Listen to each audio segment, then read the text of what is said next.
आदरणीय अध्यक्ष महोदय,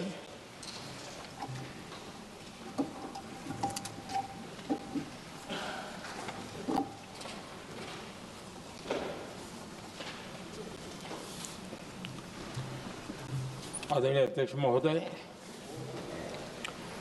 मैं इस सम्मानित सदन में पश्चिम एशिया में चल रहे संघर्ष और इसकी वजह से भारत के सामने आई चुनौतियों पर बात रखने के लिए उपस्थित हुआ हूं। इस समय पश्चिमी एशिया की हालत चिंताजनक है। बीते 2-3 हफ्तों में जयशंकर जी ने और हरदीप पुरी जी ने इस विषय पर सदन को जरूरी जानकारी दी है। अब इस संकट को 3 सप्ताह से ज्यादा हो रहा है। इसका पूरे विश्व की अर्थव्यवस्था पर, लोगों के जीवन पर बहुत ही विपरीत असर हो रहा है। इसलिए पूरी दुनिया इस संकट के जल्द से जल्द समाधान के लिए सभी पक्षों से आग्रह भी कर रही है। अध्यक्ष महोदय, भारत के सामने भी इस युद्ध ने अप्रत्याशित चुनौतियां खड़ी कर दी हैं। ये चुनौतियां आर्थिक भी हैं, नेशनल सिक्योरिटी से जुड़ी भी हैं और मानवीय भी हैं। युद्धरत और युद्ध से प्रभावित देशों के साथ भारत के व्यापक व्यापारिक रिश्ते हैं। जिस क्षेत्र में युद्ध हो रहा है वो दुनिया के दूसरे देशों के साथ हमारे व्यापार का भी एक महत्वपूर्ण रास्ता है। विशेष रूप से कच्चे तेल और गैस की हमारी जरूरतों का एक बड़ा हिस्सा यही क्षेत्र पूरा करता है। हमारे लिए ये रीजन एक और कारण से भी अहम है। लगभग 1 करोड़ भारतीय खाड़ी देशों में रहते हैं और वहां काम करते हैं। वहां समंदर में जो कमर्शियल शिप चलते हैं उनमें भारतीय क्रू मेंबर्स की संख्या भी बहुत अधिक है। ऐसे अलग अलग कारणों के चलते भारत की चिंताएं स्वाभाविक रूप से अधिक है। इसलिए ये आवश्यक है कि भारत की संसद से इस संकट को लेकर एक मत और एकजुट आवाज दुनिया में जाए।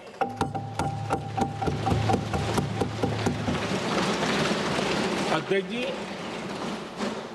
जब से ये युद्ध शुरू हुआ है तब से ही प्रभावित देशों में हर भारतीय को जरूरी मदद दी जा रही है।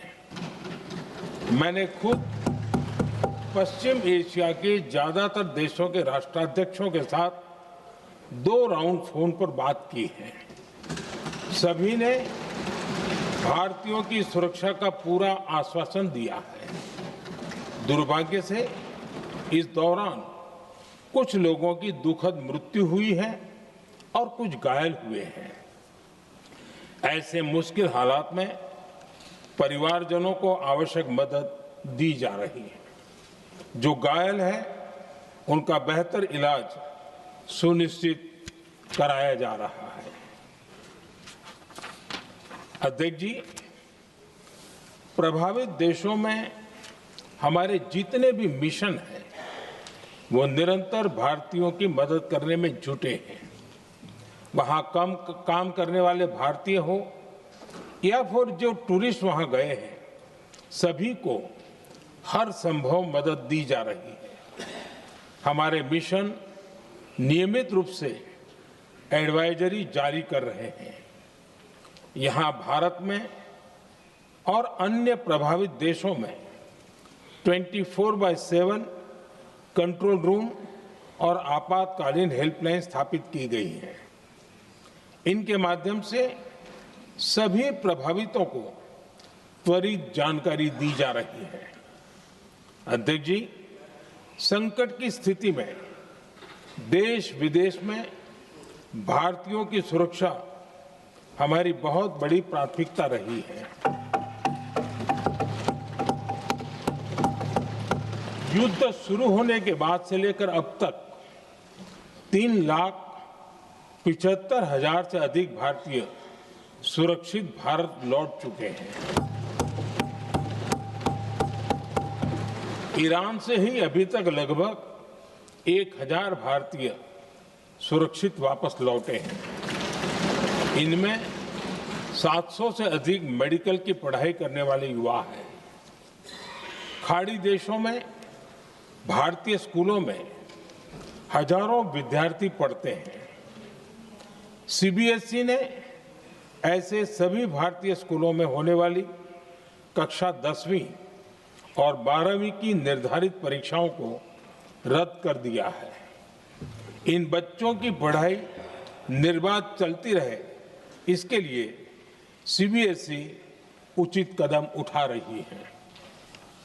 यानी सरकार संवेदनशील भी है, सतर्क भी है और हर सहायता के लिए तत्पर भी है। माननीय अध्यक्ष जी, भारत में बड़ी मात्रा में कच्चा तेल, गैस और फर्टिलाइजर जैसी अनेक जरूरी चीजें हॉर्मुज स्ट्रेट के रास्ते से आती हैं। युद्ध के बाद से ही हॉर्मुज स्ट्रेट में जहाजों का आना जाना बहुत चुनौतीपूर्ण हो गया है। बावजूद इसके हमारी सरकार का ये प्रयास रहा है कि पेट्रोल, डीजल और गैस की सप्लाई बहुत ज्यादा प्रभावित न हो। देश के सामान्य परिवारों को परेशानी भी कम से कम हो, इस पर हमारा फोकस रहा है। हम सभी जानते हैं, देश अपनी जरूरत की 60% एलपीजी आयात करता है। इसकी सप्लाई में अनिश्चितता के कारण सरकार ने एलपीजी के डोमेस्टिक उपयोग को प्राथमिकता दी है। साथ ही एलपीजी के देश में ही उत्पादन को भी बढ़ाया जा रहा है। पेट्रोल, डीजल की सप्लाई पूरे देश में सुचारू रूप से होती रहे, इस पर भी लगातार काम किया गया है। अध्यक्ष जी, आज की इन परिस्थितियों में एनर्जी सिक्योरिटी को लेकर बीते एक दशक में उठाए गए कदम और भी प्रासंगिक हो गए हैं। भारत ने बीते 11 वर्षों में अपनी एनर्जी इंपोर्ट का डाइवर्सिफिकेशन किया है। पहले क्रूड ऑयल, एलएनजी, एलपीजी ऐसी एनर्जी जरूरतों के लिए 27 देशों से इंपोर्ट किया जाता था। वहीं आज भारत 41 देशों से एनर्जी इंपोर्ट करता है। अध्यक्ष जी, बीते दशक में भारत ने संकट के ऐसे ही समय के लिए कच्चे तेल के भंडारण को भी प्राथमिकता दी है। आज भारत के पास 53 लाख मीट्रिक टन से अधिक का स्ट्रेटेजिक पेट्रोलियम रिजर्व है और 65 लाख मीट्रिक टन से अधिक के रिजर्व की व्यवस्था पर देश काम कर रहा है। हमारी तेल कंपनियों के पास जो रिजर्व रहता है वो अलग है। बीते 11 वर्षों में हमारी रिफाइनिंग कैपेसिटी में भी उल्लेखनीय वृद्धि हुई है। अध्यक्ष जी, सरकार अलग अलग देशों के सप्लायर्स के साथ भी लगातार संपर्क में है। प्रयास ये है कि जहां से संभव हो वहां से तेल और गैस की सप्लाई होती रहे।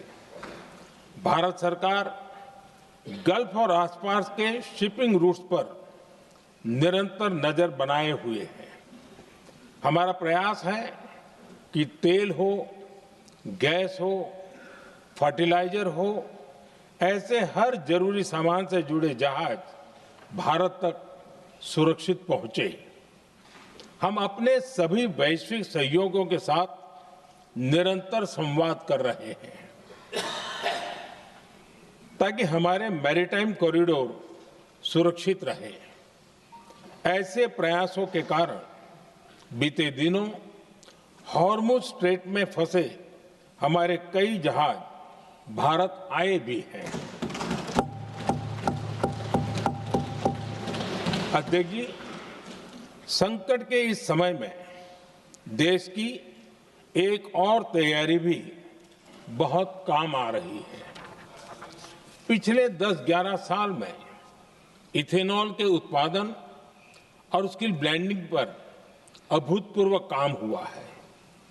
एक दशक पहले तक देश में सिर्फ 1-1.5% इथेनॉल ब्लेंडिंग कैपेसिटी थी। आज हम पेट्रोल में 20% इथेनॉल ब्लेंडिंग के करीब पहुंच रहे हैं। इसके कारण प्रति वर्ष करीब 4.5 करोड़ बैरल कम ऑयल इंपोर्ट करना पड़ रहा है। ऐसे ही रेलवे के बिजलीकरण से भी बहुत बड़ा फायदा हो रहा है। अगर रेलवे का इतना बिजलीकरण न होता तो हर साल करीब 180 करोड़ लीटर डीजल अतिरिक्त लगता। ऐसे ही हमने मेट्रो का नेटवर्क बढ़ाया है। 2014 में जहां देश में मेट्रो नेटवर्क 250 किलोमीटर से भी कम था, आज ये बढ़कर करीब 1100 किलोमीटर हो गया है। हमने इलेक्ट्रिक मोबिलिटी पर बहुत अधिक बल दिया। केंद्र सरकार ने राज्यों को 15,000 इलेक्ट्रिक बसें चलाने के लिए दी हैं। आज जिस स्केल पर वैकल्पिक ईंधन पर काम हो रहा है, उससे भारत का भविष्य और सुरक्षित होगा।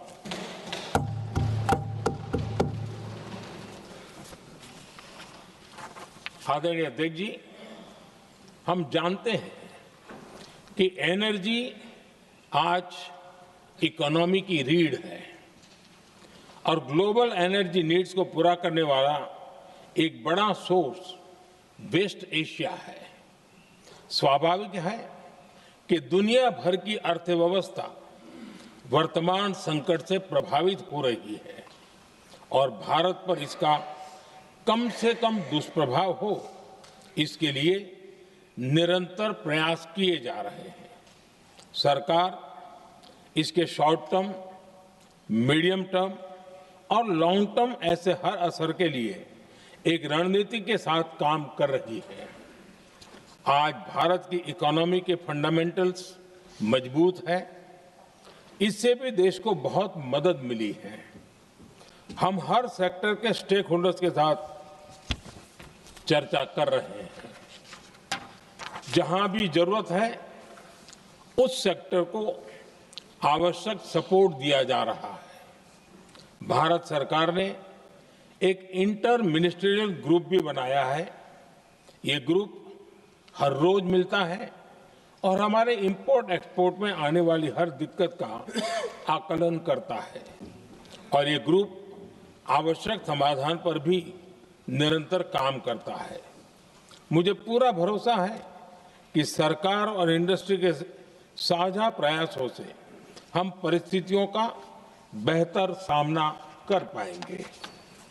माननीय अध्यक्ष जी, एक बड़ा सवाल ये है कि युद्ध का खेती पर क्या प्रभाव होगा। देश के किसानों ने हमारे अन्न के भंडार भर रखे हैं, इसलिए भारत के पास पर्याप्त खाद्यान्न है। हमारा ये भी प्रयास है कि खरीफ सीजन की ठीक से बुआई हो सके। सरकार ने बीते सालों में आपात स्थिति से निपटने के लिए खाद की पर्याप्त व्यवस्था भी की है। अतीत में भी हमारी सरकार ने दुनिया के संकटों का बोझ किसानों पर नहीं पड़ने दिया था। कोरोना और उस समय के युद्धों के दौरान उस समय भी ग्लोबल सप्लाई चेन में डिस्टरप्शन आ गई थी। दुनिया के बाजार में यूरिया की एक बोरी 3,000 रुपये तक पहुंच गई, लेकिन भारत के किसानों को वही बोरी 300 रुपये से भी कम कीमत में उपलब्ध कराई गई। अध्यक्ष जी, देश के किसानों को इस प्रकार के संकटों से बचाने के लिए भी बीते वर्षों में अनेक कदम उठाए गए हैं। पिछले एक दशक में देश में 6 यूरिया प्लांट शुरू किए गए हैं। इससे सालाना 76 लाख मैट्रिक टन से अधिक की यूरिया प्रोडक्शन कैपेसिटी जुड़ी है। इस दौरान डीएपी और एनपीकेएस जैसी खाद का घरेलू उत्पादन भी करीब 50 लाख मैट्रिक टन बढ़ाया गया है। इतना ही नहीं, तेल और गैस की तरह खाद के आयात को भी डाइवर्सिफाई किया गया है। ऐसे ही डीएपी और एनपीके के आयात के लिए भी हमने अपने विकल्पों को विस्तार किया है। अध्यक्ष जी, सरकार ने देश के किसानों को made in India nano urea का विकल्प भी दिया है। सरकार किसानों को प्राकृतिक खेती के लिए भी प्रोत्साहित कर रही है। पीएम कुसुम योजना के तहत किसानों को 22 लाख से ज्यादा सोलर पंप दिए गए हैं। इससे भी डीजल पर उनकी निर्भरता कम हुई है। मैं सदन के माध्यम से देश के किसानों को विश्वास दिलाता हूं कि सरकार किसानों की हर संभव मदद करती रहेगी। आदरणीय अध्यक्ष जी, युद्ध का एक बहुत बड़ा चैलेंज ये भी है कि भारत में गर्मी का मौसम शुरू हो रहा है। आने वाले समय में बढ़ती गर्मी के साथ बिजली की डिमांड बढ़ती जाएगी। फिलहाल देश के सभी पावर प्लांट्स के पर्याप्त कोल स्टॉक उपलब्ध है। भारत ने लगातार दूसरे साल 100 करोड़ टन कोयला उत्पादन करने का रिकॉर्ड बनाया है। पावर जनरेशन से लेकर पावर सप्लाई तक के हमारे सभी सिस्टम की निरंतर मॉनिटरिंग भी की जा रही है और सरकार की तैयारियां उसको रिन्यूएबल एनर्जी से भी मदद मिली है। बीते दशक में रिन्यूएबल एनर्जी की तरफ देश ने बड़े कदम उठाए हैं। आज हमारी total installed power generation capacity का आधा हिस्सा रिन्यूएबल सोर्स से आता है। हमारी कुल रिन्यूएबल क्षमता आज 250 गीगावाट के ऐतिहासिक आंकड़े को पार कर गई है। बीते 11 वर्षों में देश ने अपनी सोलर पावर कैपेसिटी करीब 3 गीगावाट से बढ़ाकर 140 गीगावाट तक पहुंचाई है। बीते वर्षों में देश में करीब 40 लाख रूफटॉप सोलर लगे हैं। इसमें पीएम सूर्यघर मुफ्त बिजली योजना से भी लोगों को काफी मदद मिली है। गोवर्धन योजना के तहत देश में आज 200 कॉम्प्रेस्ड बायोगैस प्लांट भी काम करना शुरू कर चुके हैं। ये सारे प्रयास आज देश के बहुत काम आ रहे हैं। सरकार ने भविष्य की तैयारी और बढ़ाते हुए शांति एक्ट माध्यम से देश में न्यूक्लियर एनर्जी के उत्पादन को भी प्रोत्साहित किया है।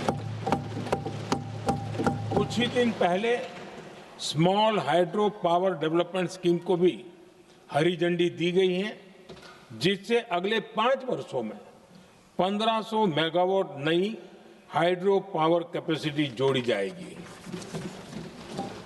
आदरणीय अध्यक्ष जी, जहां तक डिप्लोमेसी की बात है, भारत की भूमिका स्पष्ट है। शुरुआत से ही हमने इस संघर्ष को लेकर अपनी गहरी चिंता व्यक्त की है। मैंने स्वयं भी पश्चिम एशिया की सभी संबंधित नेताओं से बातचीत की है। मैंने सभी से तनाव को कम करने और इस संघर्ष को खत्म करने का आग्रह किया है। भारत ने नागरिकों, एनर्जी और ट्रांसपोर्ट से जुड़े इंफ्रास्ट्रक्चर पर हमलों का विरोध किया है। कमर्शियल जहाजों पर हमला और हॉर्मुज स्ट्रेट जैसे अंतर्राष्ट्रीय जलमार्ग में रुकावट अस्वीकार्य है। भारत डिप्लोमेसी के जरिए युद्ध के इस माहौल में भी भारतीय जहाजों के सुरक्षित आवागमन के लिए निरंतर प्रयास कर रहा है। अध्यक्ष महोदय, भारत हमेशा से ही मानवता के हित में और शांति के पक्ष में अपनी आवाज उठाता रहा है। मैं फिर कहूंगा कि बातचीत और कूटनीति ही इस समस्या का समाधान है। हमारे हर प्रयास तनाव को कम करने, इस संघर्ष को समाप्त करने के लिए है। इस युद्ध में किसी के भी जीवन पर संकट मानवता के हित में नहीं है। इसलिए भारत का प्रयास सभी पक्षों को जल्द से जल्द शांतिपूर्ण समाधान के लिए प्रोत्साहित करने का है। अध्यक्ष जी, जब ऐसे संकट आते हैं तो कुछ तत्व इसका गलत फायदा उठाने की कोशिश भी करते हैं। इसलिए कानून व्यवस्था सुनिश्चित करने वाली सभी एजेंसियों को अलर्ट पर रखा गया है। कोस्टल सिक्योरिटी हो, बॉर्डर सिक्योरिटी हो, साइबर सिक्योरिटी हो, स्ट्रेटेजिक इंस्टॉलेशंस हो, सबकी सुरक्षा को और मजबूत किया जा रहा है। अध्यक्ष जी, इस युद्ध के कारण दुनिया में जो कठिन हालात बने हैं, उनका प्रभाव लंबे समय तक बने रहने की आशंका है। इसलिए हमें तैयार रहना होगा, हमें एकजुट रहना होगा।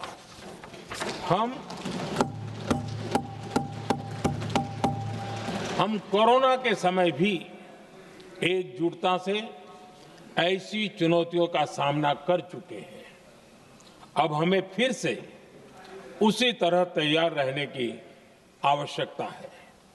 धीरज के साथ, संयम के साथ, शांत मन से हमें हर चुनौती का मुकाबला करना है और यही हमारी पहचान है, यही हमारी ताकत है। और हां, हमें बहुत सावधान और सतर्क भी रहना है। हालात का फायदा उठाने वाले झूठ फैलाने का प्रयास करेंगे, ऐसे लोगों की कोशिशों को सफल नहीं होने देना है।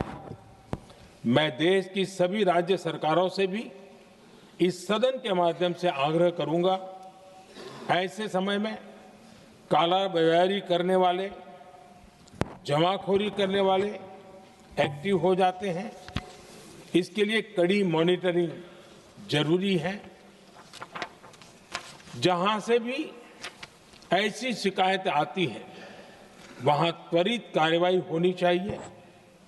देश की हर सरकार और देश का हर नागरिक जब मिलकर चलेंगे तो हम हर चुनौती को चुनौती दे सकते हैं। इसी आग्रह के साथ मैं अपना वक्तव्य समाप्त करता हूं। बहुत बहुत धन्यवाद।